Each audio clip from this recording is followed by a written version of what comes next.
Okay, so today we're going to talk about isosceles triangles and equiangular, equilateral triangles, and we're going to prove a couple theorems about them. So let's start off with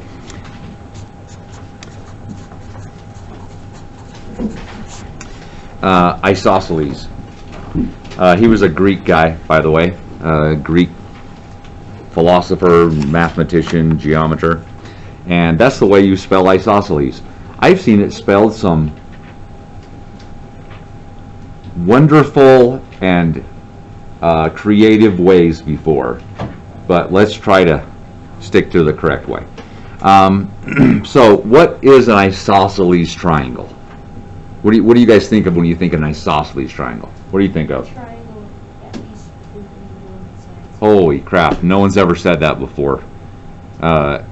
They always say with two sides the same length, right? And we always say isosceles, like you got two eyes, right? So, you know, that's what we tell a lot of young kids. But Tyler said it's a triangle with at least two sides that are congruent. Did you know that already? Did you read that in the book today? You told us that. Did I said something and you remembered it? Yeah. Oh my gosh. My life does have meaning. Okay, so at least two sides are congruent. Now, usually when we talk about an isosceles triangle, we're talking about a triangle that just has two sides that are congruent. But an equilateral triangle, dang, that was a good one, is actually still isosceles. Okay? So if at least two sides are congruent. But just to keep things simple, when we talk about isosceles, we'll just be talking about something with two sides, okay? If it's equilateral, we will say so. Now, in an equilateral triangle, just so you guys know, these angles. Well, you already know. What's the deal with these angles? Right. So a triangle cannot be just equilateral. It's always equiangular as well. It's always regular. It cannot be one or the other. Now that's not true with quadrilaterals or pentagons or hexagons or any other type of polygon. So I can draw, let me see. I can draw a quadrilateral that is equiangular, but not equilateral. I can draw one that is equilateral, a rhombus, but not equiangular. And I can draw one that is both. So it's regular. So, what's this thing called? Rectangle. What's this called? And what's this? So I propose that every square is a rectangle. And every square is a rhombus. But is every rhombus a square? No. Okay. So with other figures, they can be one or the other, but not both. With a triangle, that's not possible. It always is both of those things. Although, I think you guys are just going on what I told you before or what you heard somewhere else. I don't think you really know that. There's another theorem called the base angle theorem. So the base angle theorem says if it is an isosceles triangle, then its base angles, now the base angles are the two angles opposite from the two congruent sides. What do you think about these two angles?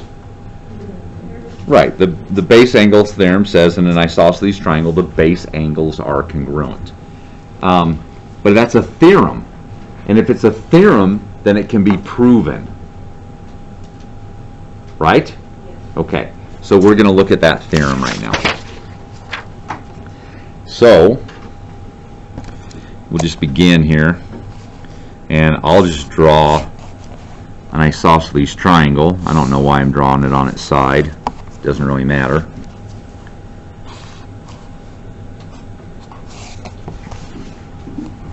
And we'll call it A, B, C. And let's see, we're going to be given, so it's an isosceles triangle, we're given that. So we're given that AB is congruent to AC. And what we're going to try to do is prove the base angle theorem, which is that angle B is congruent to angle C. What do you think? Is that what the base angle theorem says? Okay. Now I'm going to introduce you to a little trick that we use sometimes when we do proofs. So what we're going to do is we're going to draw in an extra little segment here. And I'm going to draw in a way so that it bisects angle CAB. So I'm going to draw the angle bisector of this angle right here. Now I could actually construct it, couldn't I? You guys remember how to construct this? I'll do it with a pencil. Remember how we just cut our arc like this, and then we came over, cut this arc here. If I can do it, cut that there, and then from here, do this with black. So this is an angle bisector, which means these two angles right here are congruent. And we are given that these two sides are congruent. Maybe I should have marked those in red, but that'll be okay. Okay? Now, do you see two triangles here now? What do you think about those two triangles? How do you know they're congruent? Yeah, so it's the only one we know. It's got to be side angle side, doesn't it? Okay, so we have side, right? We have an angle because we constructed it. We made them so they're congruent. And then we have this AD right here, we'll call it. And is AD congruent to itself? Okay, so then these two triangles are actually congruent triangles, aren't they? And what do you guys know about all congruent triangles? What do you know about all their sides? They're all congruent. And what do you know about all of their angles? They're all congruent. So let's go through our proof a little bit here. I don't want to take the time to draw out the whole proof. So bottom of page 252. Are you right there?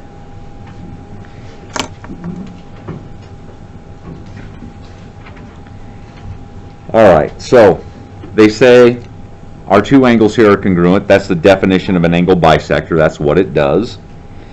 They say AB is congruent to AC. That's given information. And they say that AD is congruent to itself by the reflexive property. And then they make this statement that triangle ADB is congruent to triangle ADC by side angle side. And then they have one more statement. They say angle B, the base angle, is congruent to angle C, the other base angle. And there's this big long reason. Do you guys see it? Corresponding parts of congruent triangles are congruent. Anytime I prove two triangles are congruent, then I can say that any of their corresponding parts must be congruent. And usually we just write it this way. We say corresponding parts of congruent triangles are congruent. And so we use this abbreviation right here, CPCTC. Get used to it. You're going to write it about 1,000 times in the next week. Corresponding parts of congruent triangles are congruent. Now notice, I proved the two triangles were congruent first, right? Then I said the corresponding parts of the congruent triangles are congruent. Now, this proof works because we don't even know what type of triangle this is. It could be a right triangle, it could be obtuse, it could be acute, it doesn't matter. Any triangle, if two of its sides are the same length, we can draw the angle bisector from that vertex angle, right? We can prove the two triangles are congruent and the base angles are going to be congruent. We can prove it on any isosceles triangle, and that's why it's a theorem. So the base angle theorem says the two angles opposite from the congruent sides are congruent. And what about the converse now of that theorem? So I have this triangle, and I have two angles that are congruent. What do you guys think about the two sides that are opposite from them? Are they? Yeah, it's got to be that way too. Do you think we can prove that theorem as well? Yeah. Yeah, we can. When we do it a little bit differently because we're starting with some different information. I suppose I could draw this in and say it's an angle bisector. If I said it was an angle bisector, these two angles would be congruent. And I'd have two angle here, this side. I don't know. Do you guys know angle side yet? Have you heard of that before? We haven't, have you? Okay. What do we know? We know side, angle, side. So that one's a little tougher to get with what we know. So we're going to hold off on that proof. But later on, this might be a thing. You might be able to do something like that. A corollary to it. Hey, if I have an equilateral triangle, what do you know about all three of its angles? They're congruent, because you can look at it and say, well, look, if it's isosceles, what do we know about those two angles? They're base angle theorem, right? Okay. If you look at it this direction, hey, these two are congruent, and now these are the base angles. Are those two congruent? If you look at it this way, now these two are congruent. Hey, base angles, right? So transitive property, however you want to say it, we can prove all three angles of an equilateral triangle are congruent. And you can start the other way too. If I have an equiangular triangle, we can prove that all three of its sides must be congruent, but not with side angle side. That would be something we'd have to go back, learn a little bit more first. Okay. What do these three angles add up to? 180. Okay. Each of them are congruent, so can I call them each x since they're all three the same thing? Okay. So what's x plus x plus x? 3x. So 3x equals 180.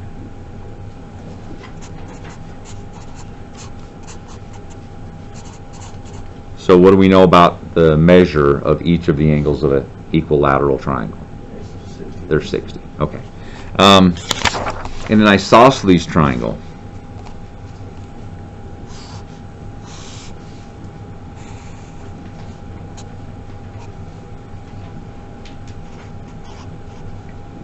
love to give you problems like this. X degrees, Y degrees. I have a lot of people that look at that problem and they're just like, well, I can't do that because I only know one angle. I need to know two angles and then I can find the third angle, right? But can we do this?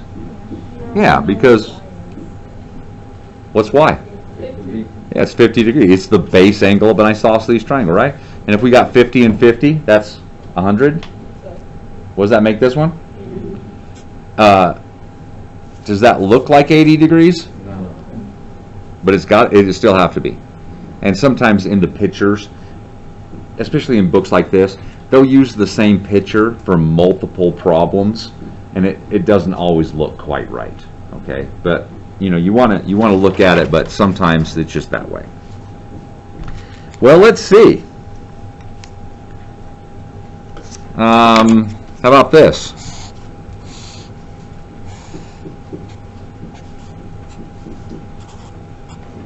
What's the measure of the other two sides of this triangle? Yeah, if it's equiangular, it's equilateral, they're all 5. Simple. You guys got this. How about constructing a triangle that is isosceles or equilateral with a compass? Check out my isosceles triangle here. Watch how I do this. I make this any way I want, however long I want the sides to be. I make a smiley face like that with a single eye. Got this? Now look, if I draw that in, and I draw this in, what do you know about those two segments? Are they both, is AB and CD, are they congruent, right? Okay, so we know those two are congruent, and if I just connect them, then I have an isosceles triangle, don't I? That one almost looks equilateral, but I don't think it is. It might be close. Equilateral triangle, all we have to do is draw a segment that's however long we want it to be. Let's say we make it 8 centimeters. And then I can adjust my compass so that it's 8 centimeters. So that when I draw this arc, all the points on that arc are 8 centimeters from point A. And then I can come over here, and all the points on this arc are going to be 8 centimeters from point B. And so what do we know about point C? Well, it's 8 from B, and it's 8 from A, isn't it? So we have an equilateral triangle.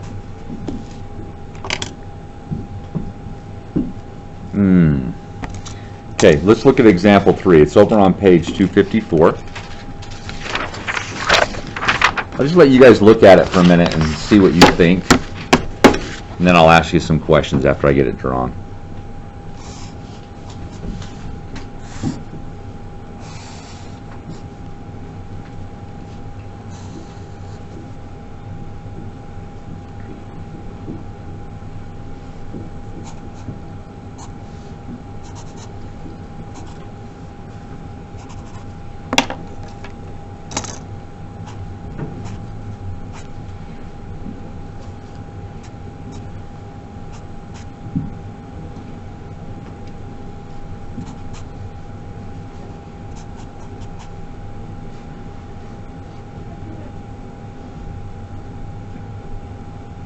Okay. What do you guys think about side Y? 4. Agreed? 4. Okay. Okay, so that's easy enough. But this x plus 1, It's 3. X is 3. is it 4 also?